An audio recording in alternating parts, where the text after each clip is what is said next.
you, Jesus. Thank you, Jesus. All right. Got your Bibles, turn to Matthew chapter 8.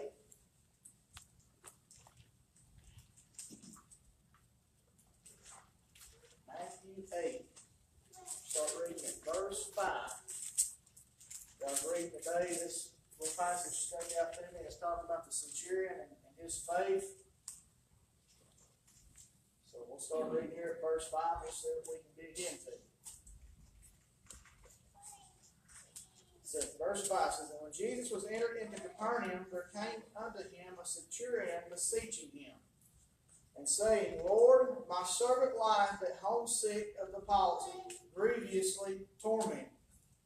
And Jesus saith unto him, I will come and heal him. The centurion answered and said, Lord, I am not worthy that thou shouldest come under my roof, but speak the word only, and my servant shall be healed. For I am a man under authority, having soldiers under me. And I say to this man, Go, and he goeth, and to another, Come, and he cometh. And to my servant, Do this, and he doeth it. When Jesus heard it, he marveled, and said unto them that followed, Verily I say unto you, I have not found so great faith, no, not in Israel. And I say unto you that many shall come from the east and the west, and shall sit down with Abraham and Isaac and Jacob in the kingdom of heaven. But the children of the kingdom shall be cast out into outer darkness, and there shall be weeping and gnashing of teeth. And Jesus answered unto the centurion, Go thy way, and as thou hast believed, so be it done unto thee. And his servant was healed in the selfsame hour." So what really stands out here, number one, is this is a Roman centurion that's coming to Jesus and asking for help. So why is that something that's so odd?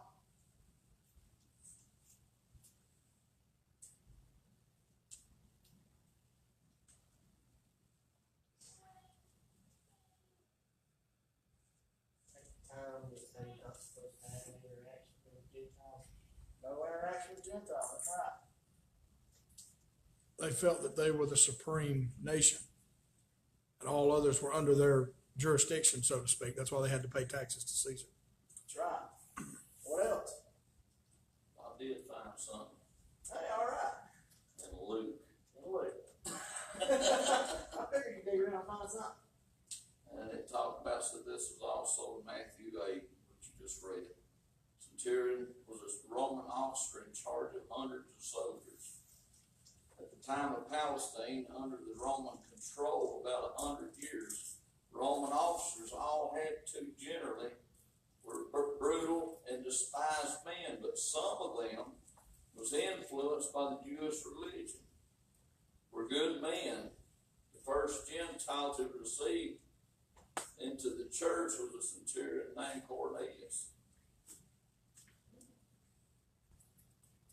I don't know if that's what you want or not, but That'll work. he said this centurion had built the Jews their synagogue in Capernaum. This same synagogue Jesus had often taught and had healed the demonic. In Mark 1, 21 through 23, in 1905, a German expedition uncovered the remains of a synagogue which was appeared to have been built in the 4th century AD. Under the floor of it was still an older synagogue which was thought to have been the actual synagogue that Jesus taught in. But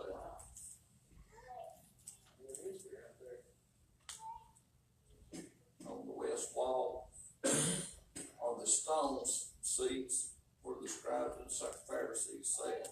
The pulpit was at the north end. One may see almost the exact spot where the Lord stood, and that remains.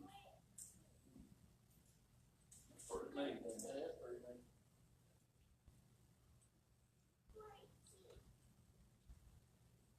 So he was highly influenced by the Jews' religion. He was highly influenced. So what makes that even more odd? The city of the Roman soldier, they're not supposed to have any interaction with Gentiles, period. Then he saw something they were doing, that God was doing something that really highly influenced him. Did you say it was a Roman soldier? They weren't supposed to have interaction with Gentiles? Well, with the Jews. Okay. Because they were, Romans were some of the Gentiles. Yeah, right. you drove, Yeah, you said sorry. Gentiles. I knew what he was talking about. I heard him say that, but I knew what he was talking about. So what else could we see that's very strange about this situation?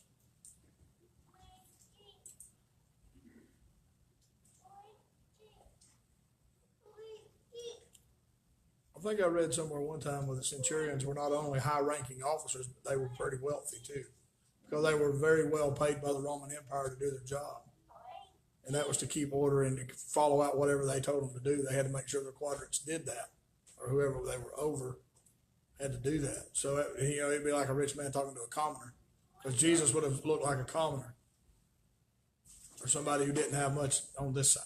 Right. A person of authority suddenly gave an unwealthy somebody authority of the situation. He was commanding officers telling him where to go, what to do, when to eat, when to go to the bathroom, whatever. But yet he gave this authority to elope somebody because he knew he could kill him. Good way of looking at it. He relinquished his authority for a higher authority. He recognized that high authority.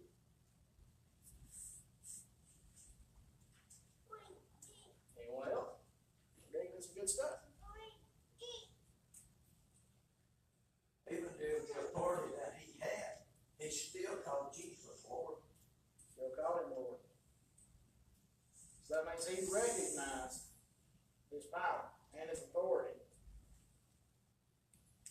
I think the word Lord is more of a word of respect.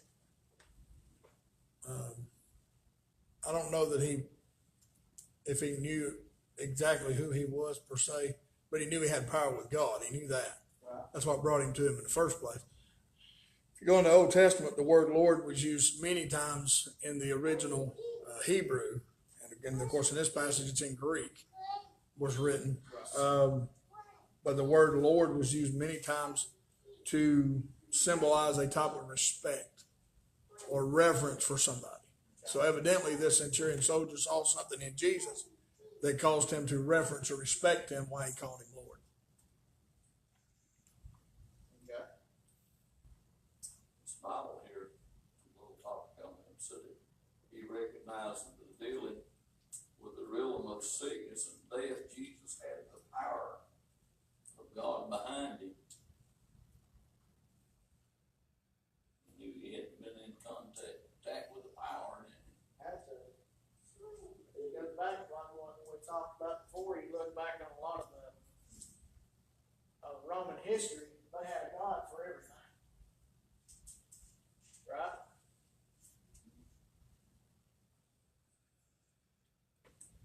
So what do you think just made him all of a sudden say, okay, I'm just going to turn to this man here instead of going to pray to one of my gods? Saw what Jesus had done was working. So there had to be an eyewitness account somewhere of something that he had done. Yeah. They saw him in action. Saw it in action. Had to be something highly influenced him from the middle of that synagogue to the Jews. Take his money and do that. Had to be something about that God they were serving and how they had him called. Right? He evidently didn't take orders from the Roman. Did he? Somehow or another. Somehow or another. All right. It's not a flip side of this. So we're talking about him going to Jesus. All right. And in verse 7, Jesus says, I will come and heal him. Now there's a flip side of this. We've already said that, it was Roman law for them to have anything to do with the Jews, right? But on the flip side of that, I was reading a note here in this. It says, Jesus' willingness to enter the home of a Gentile shocked the centurion, for Jewish law banned the Jews from doing this.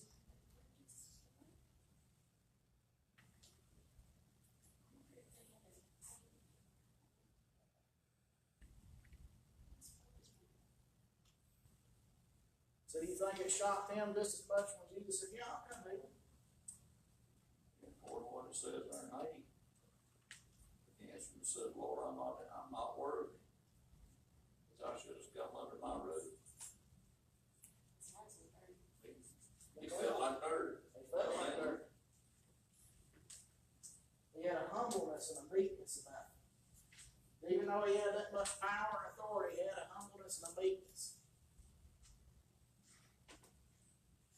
Right on down to number 10, they had, or number 10, they had a whole lot more than that according to what Jesus said. Verily I say unto you, I have not found so great faith, no, not in Israel. Yeah.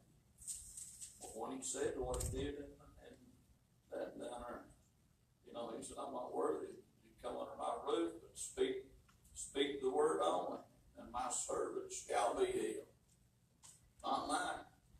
Shout. Shall. And then he goes on to say right here, you read in verse 9, this is how he believed it. So, for I am a man of authority, having so unto thee, and I say to this man, go. And he goeth, and to another, come. And he cometh, and to my servant, do this, and he doeth. He's then in the position that he knows his people under him with all his orders. So now if he's a servant of Jesus, I was back here talking to Timmy, I was wondering if his position of authority had anything to do with his faith that he had in Jesus. Because it was like the same essence. He knew when he spoke go, they would do it. Well, like we said, there had to be a witness somewhere of him seeing Jesus do things. There had to have been. That explains why he said, Lord, you just say it, and I know it'll happen. And he said, look, I'm a man of authority, and I tell people do this, do that, and they just do it. They don't ask questions, they just do it. So I know if you'll say it, it'll happen. Here's later that he was telling Jesus, hey, I've got power in the natural. Whatever I tell them to do, they do it. I've got the control of that, but this is out of my control. And I've seen the things in you and heard things about you, that you control the things which are not natural. That's So good. he recognizing that Jesus controlled the things that he couldn't control. He could control the people in the natural, Right? but he couldn't do nothing about this. That's right. That's a good way of looking at it. You just speak and it'll be done. It'll be done. Man, why can't we stir faith up? That's what I was thinking as I was reading this. That's what I was thinking as I was reading this. And like what Timmy said, where he read here in verse 10, said when Jesus heard it, he marveled and said unto them. So it meant he was amazed at what he just told him. Verily I say unto you, I have not found so great faith. No, not in Israel. That meant this man's faith was more than anything that Jesus had seen yet. Exceeding the Jews. It exceeded the Jews. And the Jews were his people. They just say nothing, exceeding the Jews.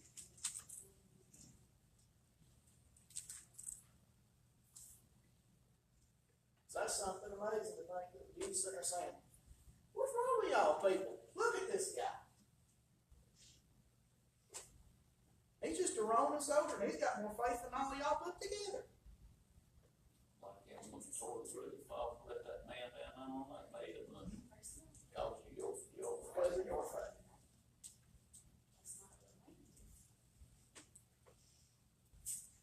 So what is wrong with our faith sometimes? weak. I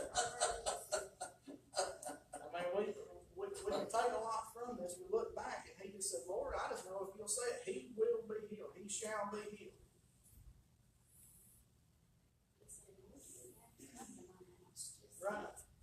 Just say the word. I don't know how far away his house was from that point. That's right. He just said, say it. Just say it and I believe it.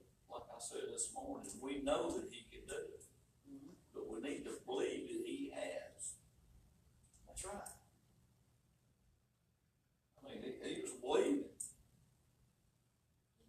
Send the word on me, Lord, it's be done, let's do it. You know. That's right. Well, 13 says, and Jesus said unto the centurion, Go thy way, and as thou hast believed, so shall it be unto thee. Be done unto thee. So shall it be. So be it done unto thee. I'll get it out here in a minute. And his servant was able to self same hour. So he walked away believing it was done already.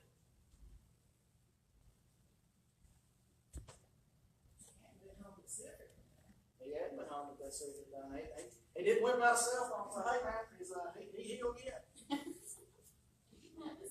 He walked away believing, hey, Jesus said it's done, it's done. But yet we struggle with our faith on simple things.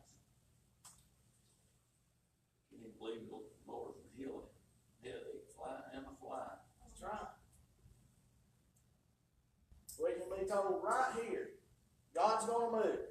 And no sooner than we turn around, if we haven't taken 3 steps and it's not been done, we've lost faith in it. You know, we preach it, we try to believe it, And it's hard. we read the word of God where he's done it, but yeah, we keep believing.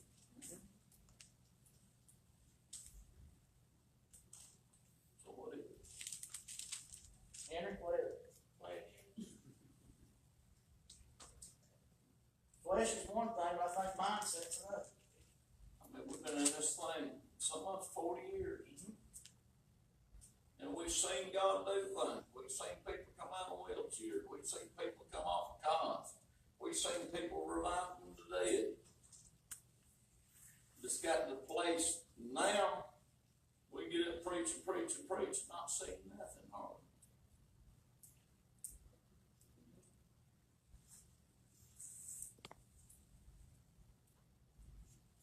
And what he did then, he said he can do that now. So what does that do? There's change. Well, we said it hundreds of times, there's change. It ain't God. It's us. What's that? Give it to me.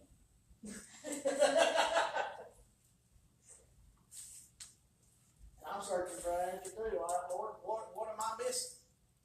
People come to church and expect God to heal them, but we preach, get up, preach, mention on healing, deliverance, and all of this, nothing else.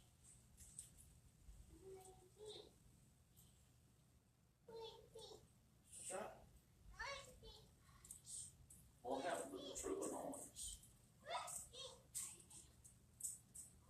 You see an article like that on Facebook 2 days ago?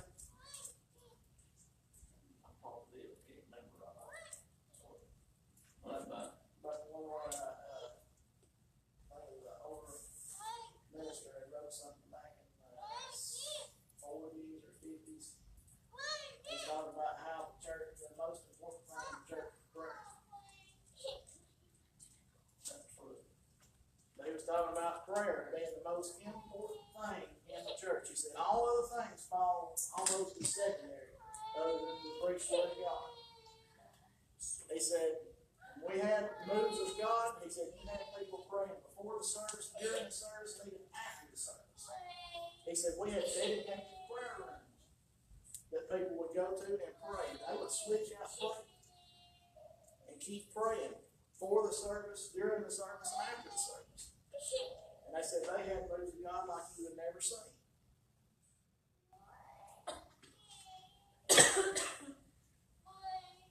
And one of the things that's hardest now to get people to do is come in and pray. Much less pray at home, pray before a service, after a service.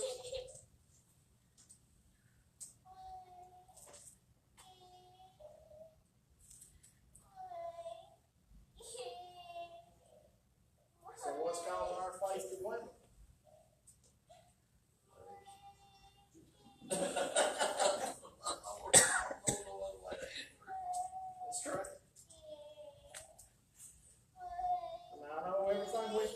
about his flesh here lately, but it's true.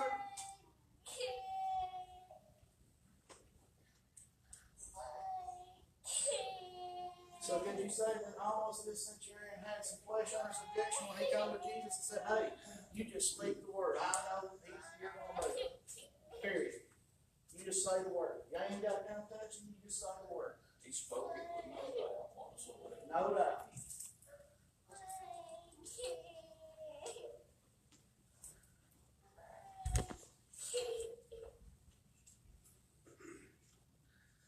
Somebody got that where you can look up the word beseeching definition? Where is beseeching here? Pleading. Pleading. I was thinking I read somewhere where it also could mean, come from a word that would mean like begging, which would go with pleading.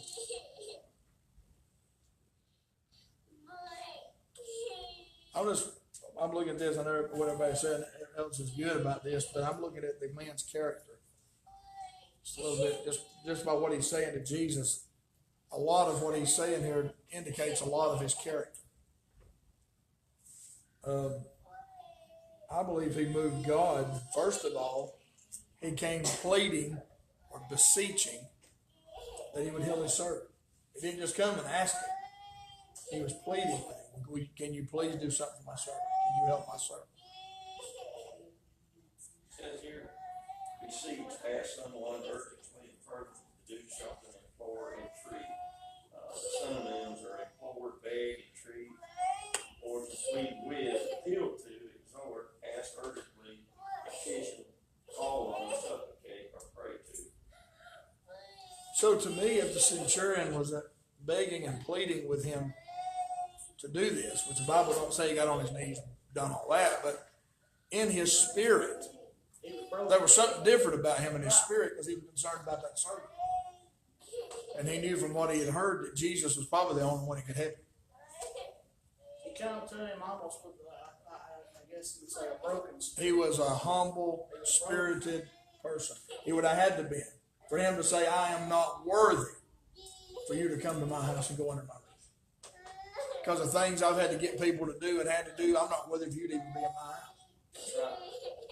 So to me, it was like his character saying he humbled himself and began to plead with God, please, can you help me? Even though I don't deserve you to help me to help him, but could you please help me?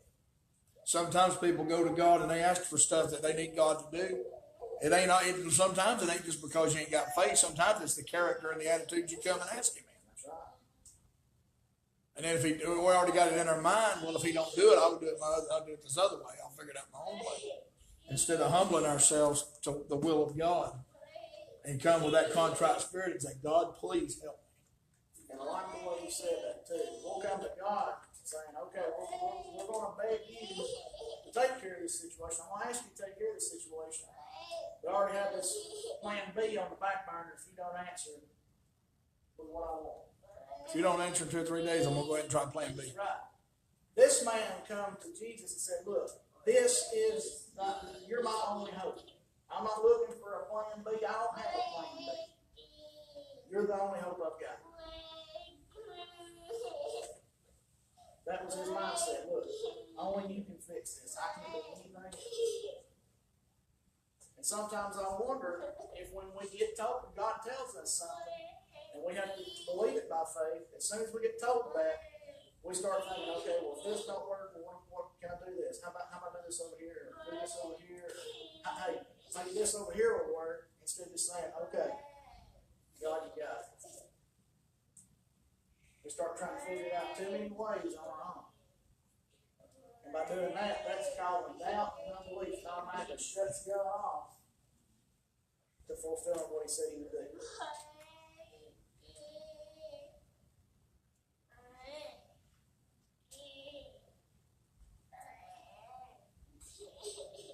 And our mind is the biggest enemy in doing it.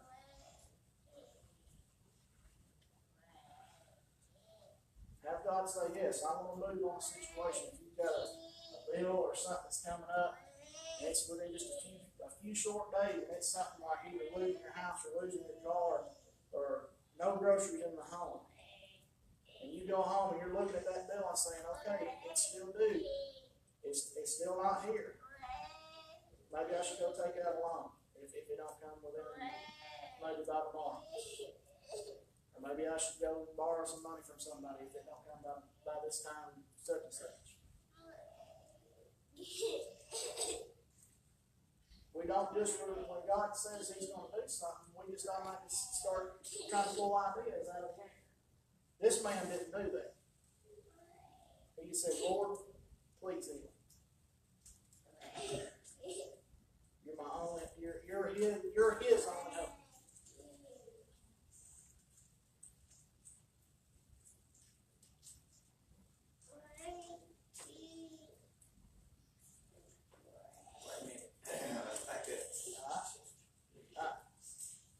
I see you can't. Where's the scripture that said this man had tried something else before he went to Jesus?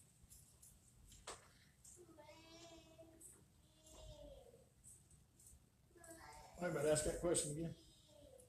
Where's the scripture that said this man had already tried something else before he went to Jesus?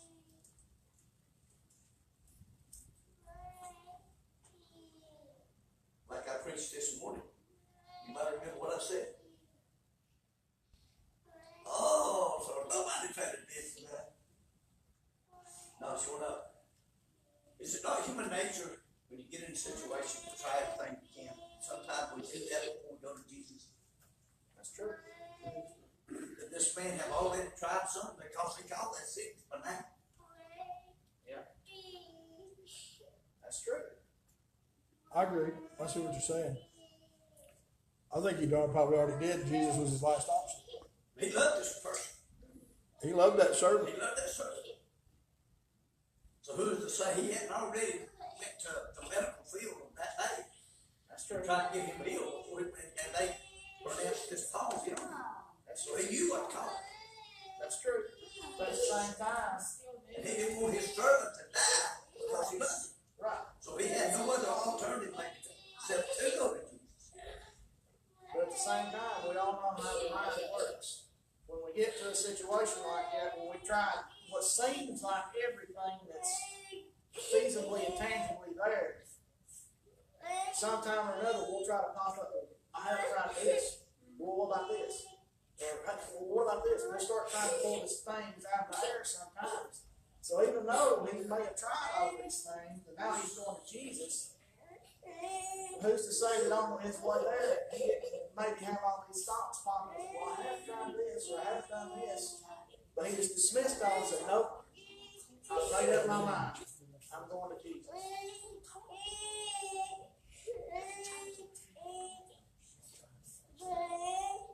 Because especially when you get back into a corner, you'll start scratching and scraping every idea that there is out there, no matter how feasible it is or not. Whether it makes sense or not, you'll try to last ditch effort. Agree? That's like a full friend there said about blood. You spent all the time she had. Didn't have no other way to turn it. That's true.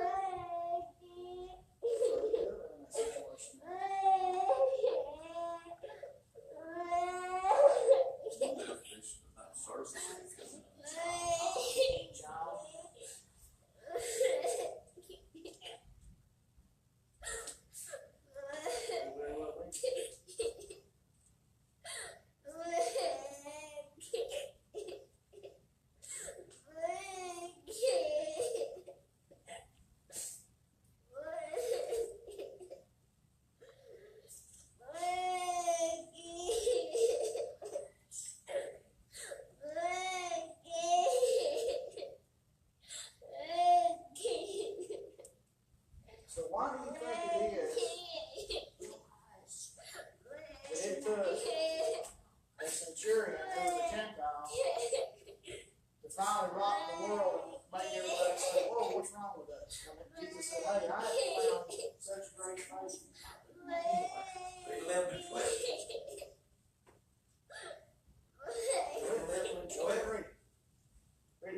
children of the kingdom shall be cast into outer darkness.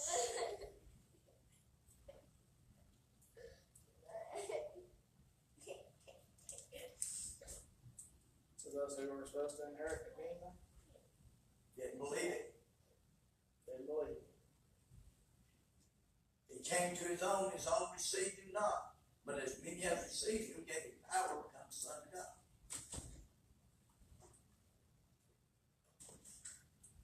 The ones, the Gentiles of that time, believed him quicker than his own people did.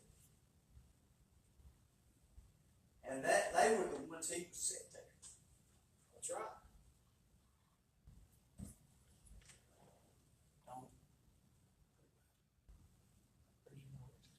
What's that saying about us? Good question. What is that saying about us?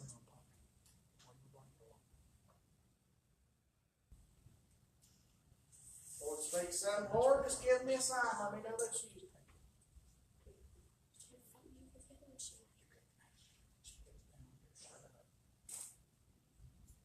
Lord says, hey, you need to go pray for someone. Well, Lord, just tap me on this shoulder and pull my little toe over here and let me know that was you, and it's not just my flesh, just want me to do something.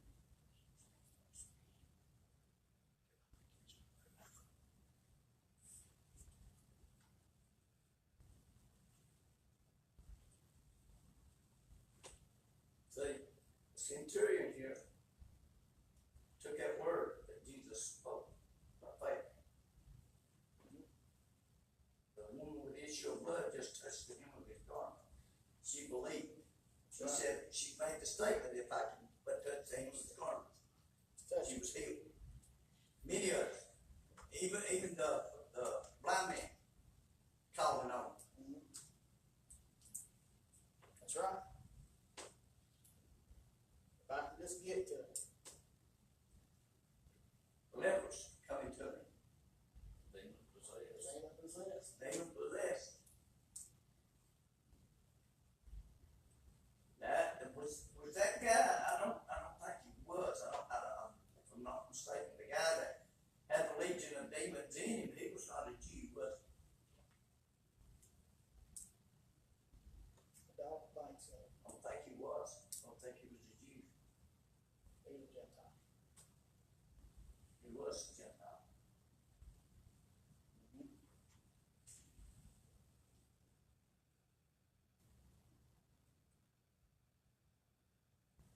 So all these miracles he did for the Gentiles, it should have opened the eyes of those supposedly spiritual leaders of that time. They should have known who he was by his word, That's right. by his actions that he did. They should have known who he was. But they didn't. They refused. That's like a lot of phenomenal churches today, been taught them their way. That's what I'm saying. People are so set, narrow-minded, narrow-blinded. I mean, just narrow. They can't see nothing else.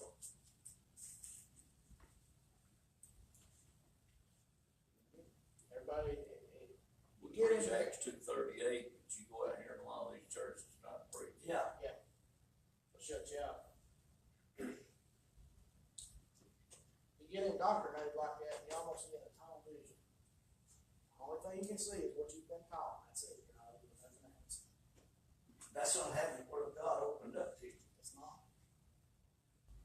We've got to come to a place to where that the Spirit of God leads us into the Word and puts that true anointed Word in us that we can believe. That's right.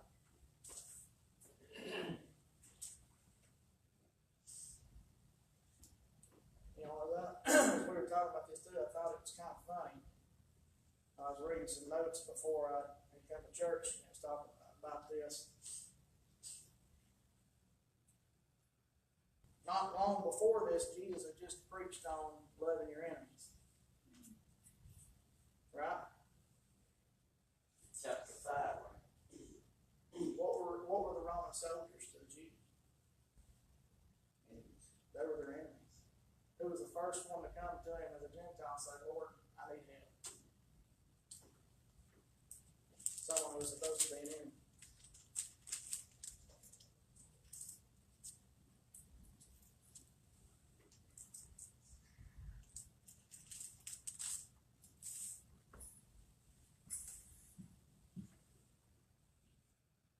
People close their minds off. You gotta come to God with an open mind. Not just an open mind, but an open heart. It's nigh to those of a broken heart, contrast the city.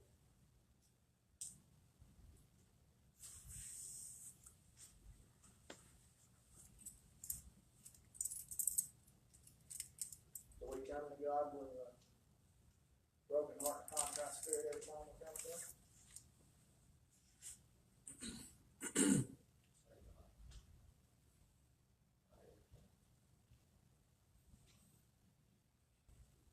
You think about that, if we come, we set the atmosphere before preaching happens, with song service. That sets the atmosphere. That's supposed to help us soften this heart and open us up and get us ready to receive the word. How often do we use that to actually do that?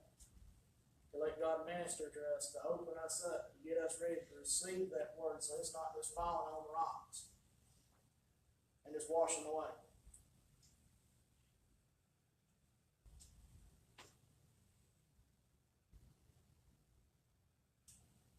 This man apparently had something right somewhere.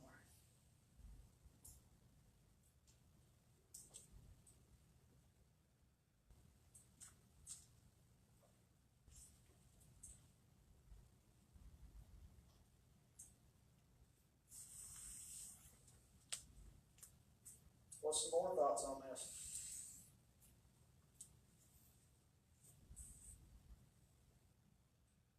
Now, if there's anything, we might try to read somewhere else. Let's touch on some stuff.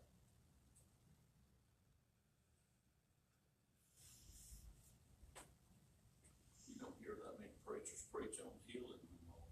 You don't. Why? Doubts in their mind. Lord, I mean, used to preach it.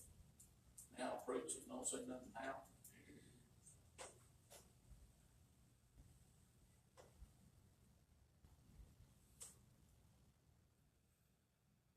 The same faith that got us born again is the same faith that gets people right.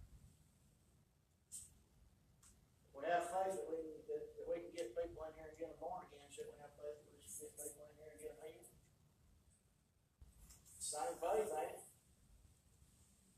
How many messages have you heard on God doing healing, miracles? Just in the past year.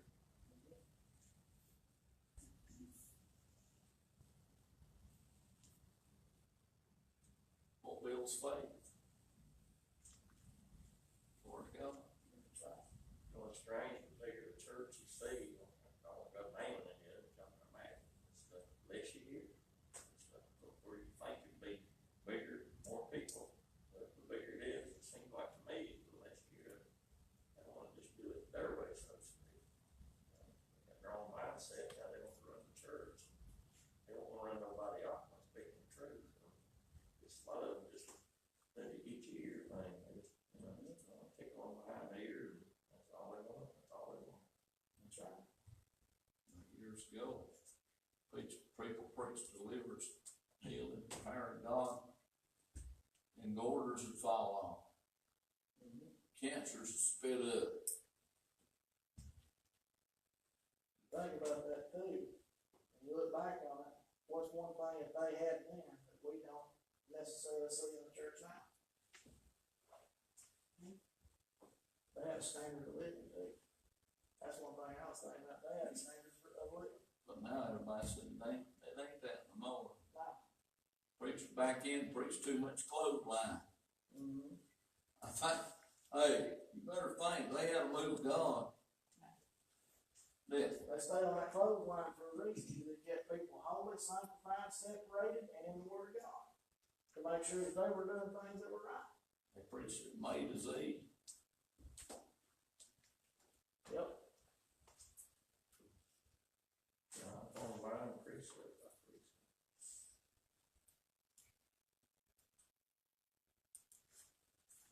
I think they preach a complete holiness, not just the clothesline.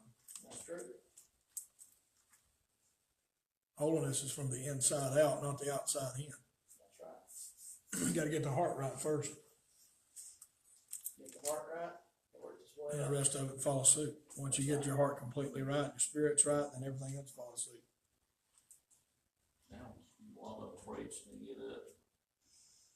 Choir gets up and a lot of them got on shoulders. Mhm. Preachers get up and preach and have on knee knockers. What's the difference in a knee knocker and a shorts? Just a little longer. They're all short breeches, ain't they?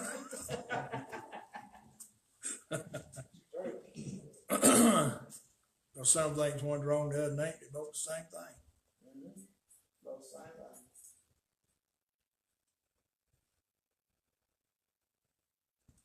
I know we were kind of saying clothesline, but like what we were, I mean, it is. It's a holiness standard of living, and you don't hear that preached a lot anymore. Because people get mad. People get mad. But you know what? People got mad back then, but then they figured out, hey, it takes this to make it.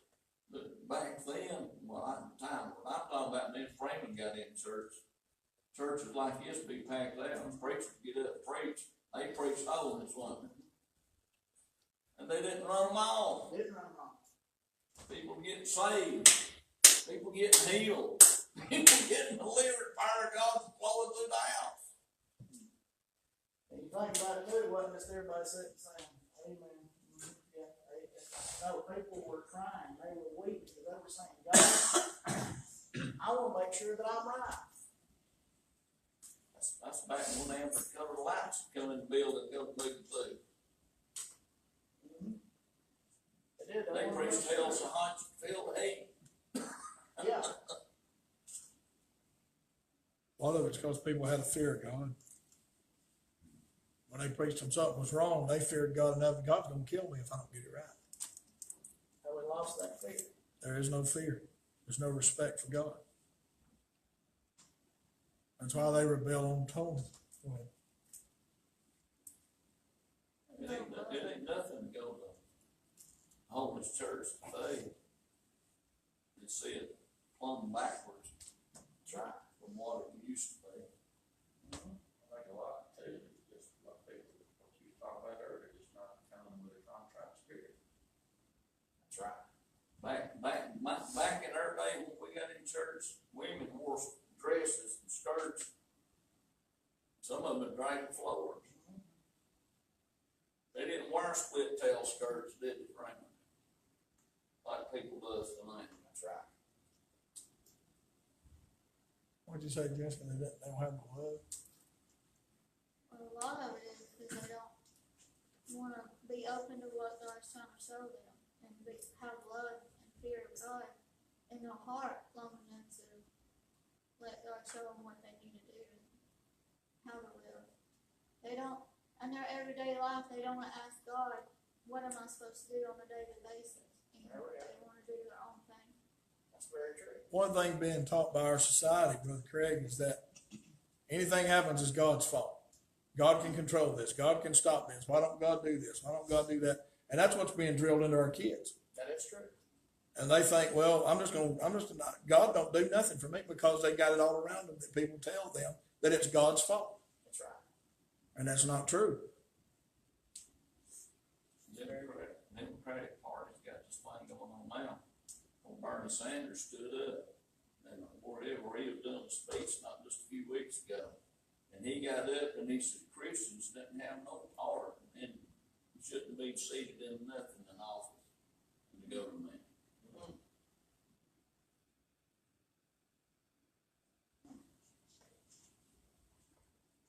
Where our roots came from, Christian. I know government, that's nothing to be saying up there, right reverse of that. There's a lot more in there, if you ask me. The whole basis of our United States government is written on this. Right. Go studying everything. I mean, they used to have in Congress, everyone, prayers. I mean, they would get down on their knees and they would pray for this country. It won't change. You wouldn't hear nothing like what you see now. They mentioned presidents as mentioned God. They weren't scared to mention God back then. Yeah.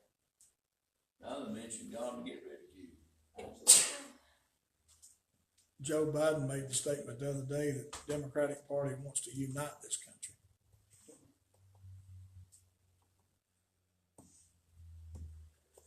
The only thing that's going to unite this country again is God. But they don't want God. They want to kill babies. They want to do all this other mess. That's right. They don't want to follow the laws of God. You reckon all that, I mean, I see it too. Lord's hopefully great falling away. I mean, don't you agree that that's where we're at right now? I mean, it's what's happening. Yeah, we've been in that for a long time. People are just falling out. Just turning and back, they're more interested in ball games, but, you know, somebody throwing a big skin around an hour. What really is, you know, it's a race, what you know what I mean?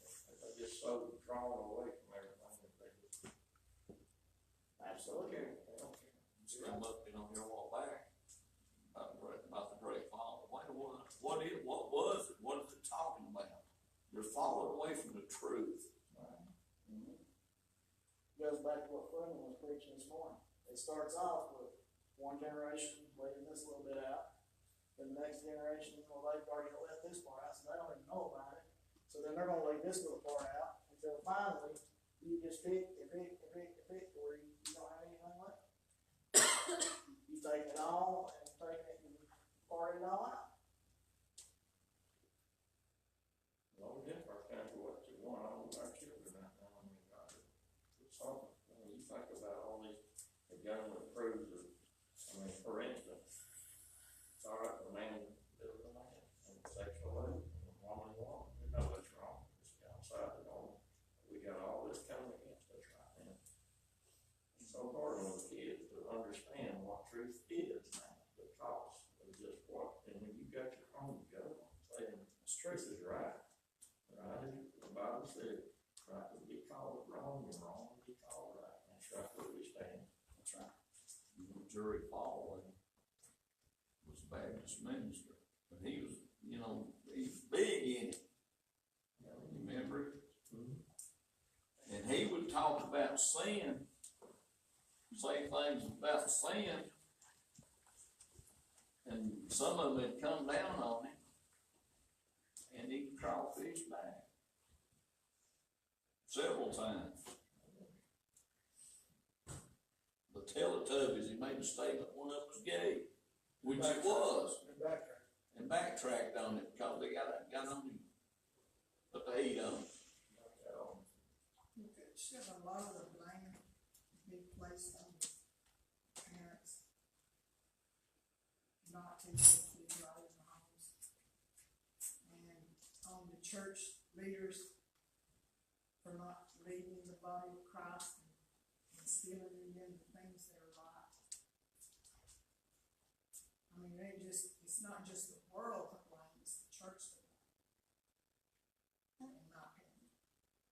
I think that's the first worst thing. Everybody wants to blame the world, but it's the church that let the world down. Didn't shine our lights and be that church where we needed to be, and shine our lights to our kids. Because, you know, nowadays, some of our elders in the church, you know, today, they don't want to move when the God's moving. How can you, like, be an example to your kids if the people around you is not moving? It's stagnated. How can you be a light to someone if you're not participating in it? It is true if we're not being a good example, right? Like Craig was saying. If we're not being a light, then what good is it? Got to be an example of what's right. We need to be an example of what we preach. Everybody. You know, that's what I'm saying.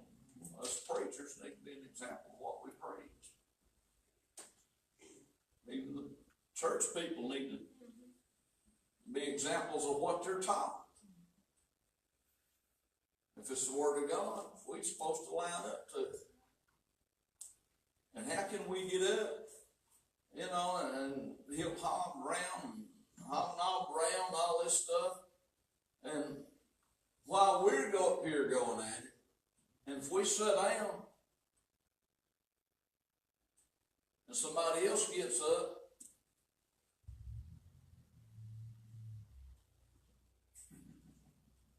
I think the elders, they're setting the example, but it's not the right example. they're missing things somewhere.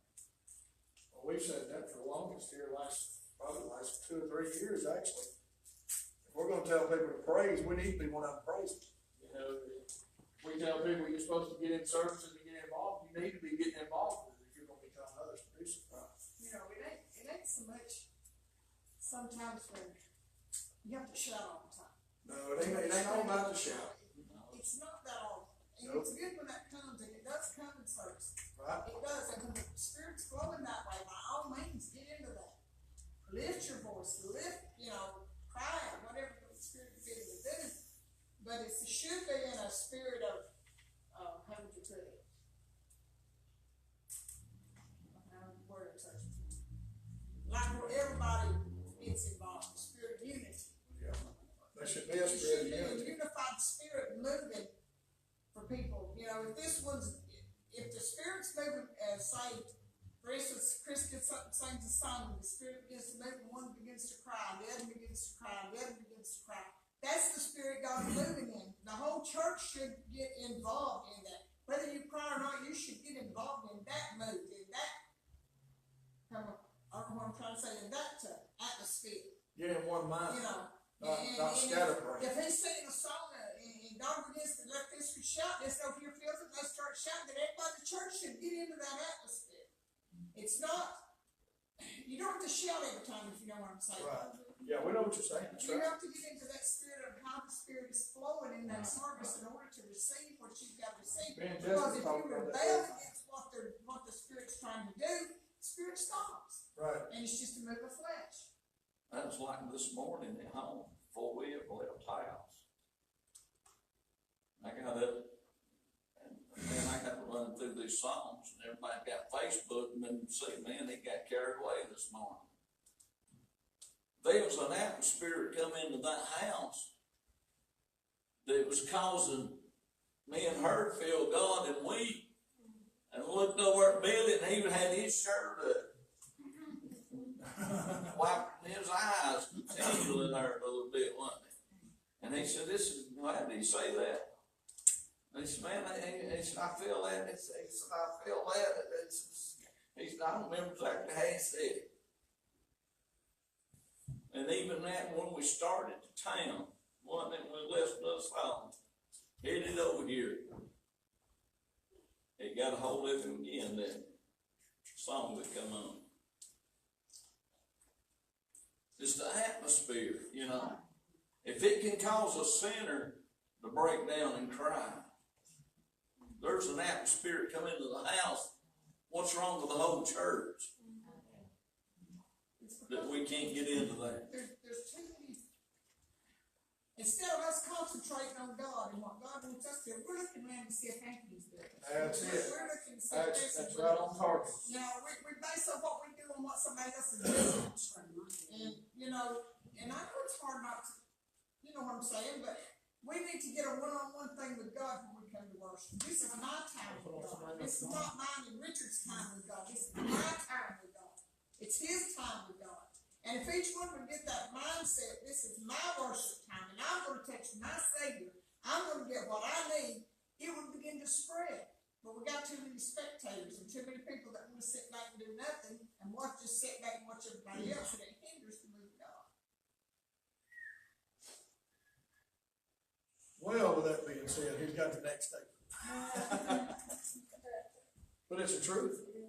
It's following a unity atmosphere. It's following a being in one mind and one accord, like they did in the book of Acts. And we've also got this mentality, we'll get up, and if we're in the front, doing something, if we look around and this person, you think, well, they're not getting with me, they're sitting on me. Well, when they get up, you have the same mentality, I'll just sit on them. Right. That spirit works. I've seen it work, and it can cause a spirit of division and a spirit of not being unified. Well, I'll say this: we can put it in our minds and think, well, I'll just sit here like this, and I'll just do this while they're praising God, or my mind's somewhere 100 miles away. Well, I'm not hurting nobody. I'm not bothering anybody. If you're sitting there not getting in the service, you're pulling somebody down, and somebody's watching you. Absolutely. So that's why we, especially the elders, much less the ones that know better, should be pushing harder in these services, being used in the spirit. You know what it is? Spirit of rebellion. What's it called? Witchcraft. Puts the whole congregation under a spell of what's wrong with them. The next thing you know, their mind's completely off what God's doing. So yours. You know, and it's funny, we were talking about that with kids this morning, and I thought they at church. But it's amazing that it also is going on with the adults. It's not just the kids, Right? it's But the the adults. adults going on that. They won't own it. They won't own up to it, that's true. That would be pitiful to see the adults in here going, But you know what? You know what? If you could see sometimes, I just wonder sometimes if we could look through a spiritual through a eye. spiritual eye when the word of God is being preached, or if somebody don't get called to sing, or if somebody don't get called on to testify, how many people, if you could look through that spiritual eye, doing just like what he was saying, sitting out here crying like a little baby rolling around their seat? That's pretty much what they're doing if they don't obey what God's trying to get people to do. That's right. That's like this, going back to this morning. We get caught up in that atmosphere at home. Mm-hmm. And I was sitting over there watching the clock. Yeah, the same thing I did with mine. I just took off with it. I woke up at 6, I'll tell you what, I woke up at 6 o'clock this morning before the alarm went when I was rolled over St. Daylight. I was like, oh, what time is it? You have the phone up? It said 6 o'clock. I'm like, no, it's gotta be closer than that. So I laid back down, shot back up again, a little bit brighter outside. Ooh, it's gotta be close, time to get up now. Look at the clock, it's 7 o'clock. Hey! Laid back down. I did that this morning. Two, 3, 4 times before I got up. It's gotta be close time to go to church, and I looked at the phone and said 7:45. I was anxious to get to the house of God this morning. I was ready to get here. Does anybody else have that this morning? Just ready to get here, want to get here? That's where a lot of people have lost. A lot of people don't have that excitement and that drive to just want to go to the house of God anymore. They do it just out of routine. How you say that big word? People have lost their anticipation. Anticipation. I tell you what, the devil will try to talk you out of going to church. He'll throw anything he can at you. I mean, That's true. He'll throw anything he can at you.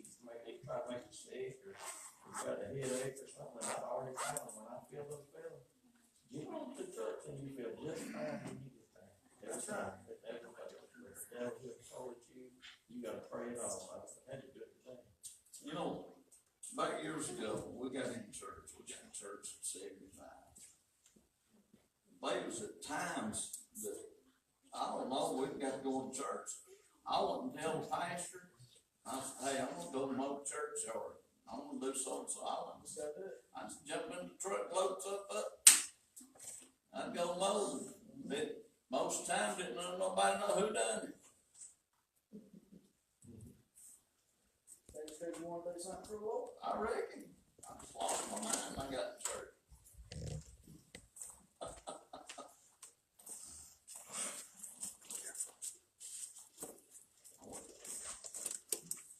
One time, went to the church yard and started back at the lawnmower, back to the church, Chris Michaels with, got caught speeding. I heard you get up here. I already get to church. No, I'm saying, boy, it was free.